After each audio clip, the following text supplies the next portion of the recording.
Hi guys, welcome back to yet another episode of the PS2 Collector. Episode 55 in fact.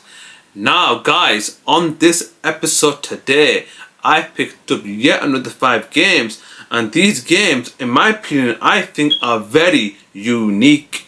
Let's see what we found this time on the PS2 Collector.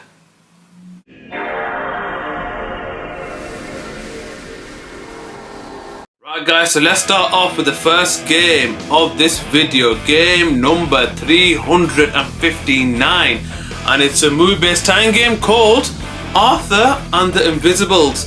Now with movie-based time games, majority of the time they're never successful. There may be the odd game such as the Chronicles of Riddick, which is a fantastic game. However, when Arthur and the Invisibles came out in 2006, it did not do well as far as I'm aware of in cinema, and the game itself is mediocre. Again, the graphics in this game are quite decent, but is it polished? Not in my opinion. They could have done a bit better. And another thing that was a bit off with this game is that you can't skip the cutscenes. So if you do get a game over, you have to watch the cutscenes over and over again, which is very, very frustrating. So would I recommend this game to you guys? I think not, but if you do enjoy movie-based time games, this might catch your eye. So guys, Arthur and the Invisibles, did you ever play this game? Leave in the comments below. But for me, I would recommend this game whatsoever. And guys, that's game number 359, Arthur and the Invisibles. Right guys, so on to the next game, game number 360. Now this game did take me by surprise, and sometimes don't let the generic cover fool you, and that is Pilot Down Behind Enemy Lines. So the front cover looks absolutely generic, and I thought it was gonna be a budget game. And with budget games, you know, they're not gonna be fun to play, let's be real. However, this game is a sort of a hidden gem, you know, because when I put this in, the story is basically that you are taken down by German soldiers and you are behind enemy lines, and the mission is to get to Switzerland without being detected. So the main aspect of this game is stealth. There's a bit of stealth element as well as RPG. The more missions you complete, the more chance for you to upgrade your character. And the realism in this game, you must survive the harsh winters, keep your body warm, as well as finding items to aid your survival. So I was surprised at how much in-depth detail that this game has. And yeah guys, Behind Enemy Lines, Pilot Down. Have you played this game? And if you've not played this game, give it a go. So if you enjoy games like Splinter Cell, games like Metal Gear Solid, this game is up there with them in my opinion, because I couldn't believe the amount of effort the developers put in this game, and for only £1, guys, give it a go. Give it a go. You will be surprised sometimes what is hidden in the PS2 library, and this is one of them. And that, my friends, is game number 360, the very surprising Pilot Down Behind Enemy Lines. Guys, so on to the next game, game number 361, and that is World Championship Poker. Now, me personally, I will never buy this type of game ever, because it's too one-dimensional. It's a card game basically, and again, why would I want to play poker if I can just get a deck and play with my mates? There's no point playing on a PS2. That's my personal opinion. However, I know a lot of people that somehow do enjoy virtual poker, and in Europe, as far as I'm aware of, we're not into poker like they are in the United States, especially in Las Vegas. But guys, this game has a decent career mode. The AI is quite, you know, sharp and very clever.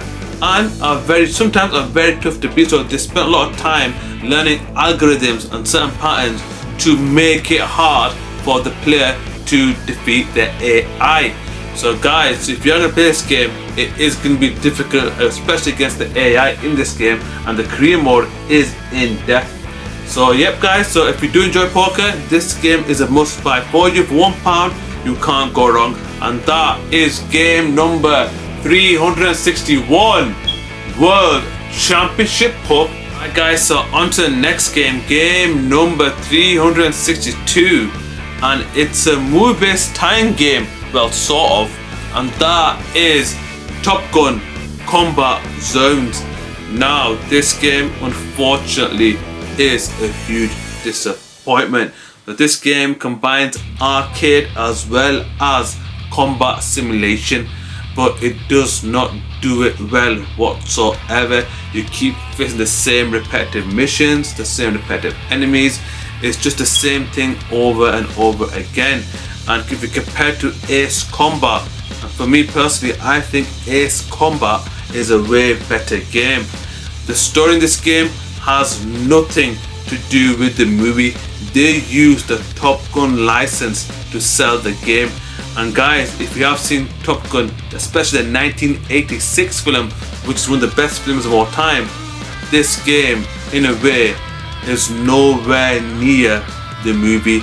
It's far from it. The story is so boring, nothing to do with the movie. It's just there for no reason whatsoever, and the story does not make sense, and there's no depth to it whatsoever. Do I recommend this game?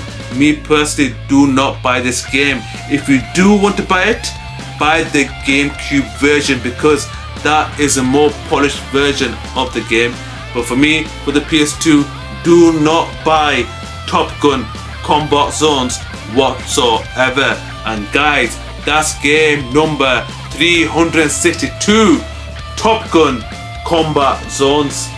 Guys, so let's go on to the final game of this video, and I bet that you guys have definitely not heard about this game, and that is Swords of Destiny for the PS2.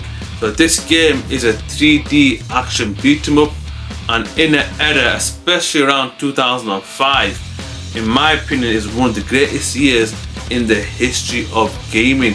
2005 is very, very underrated. So this game was meant to be competing with two titans of the genre, which were, in my opinion, Devil May Cry and God of War. So this game had to stand out. Did it deliver? Unfortunately, it was just mid. This game was not good enough to compete with them two. It's simple as that. It's simple as that. Because the game's very bland, the story is meh, before, the character is very hard to get engaged with, and there's nothing special about this game. It's just mediocre. The camera, poor. The pacing of the story, poor. It's just a mindless hack and slash, and nothing against hack and slash. I love me hack and slashes, but again, there's a reason for me to play it, and again, it's just a boring game. It's just not good enough. And in an era where you had to deliver, this unfortunately did not. And nowadays, in terms, mediocre is accepted a bit, but back then, if you're mediocre, you won't succeed whatsoever. And unfortunately, Swords of Destiny, the destiny of this game was that it was never ever gonna make it.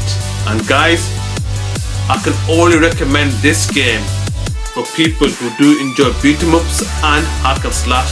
But if that's a genre, give this game a go, because it is a bit of fun to play, but it's not up there with the two greats of the genre, which are God of War and Devil May Cry. And guys, that's the final game of this video, Swords of Destiny. So guys, 363 games down now.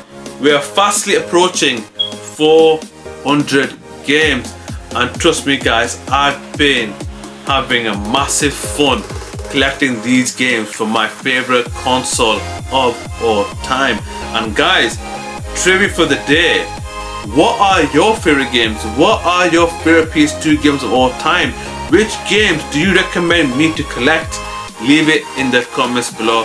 And guys, as always, see you next week. Take care.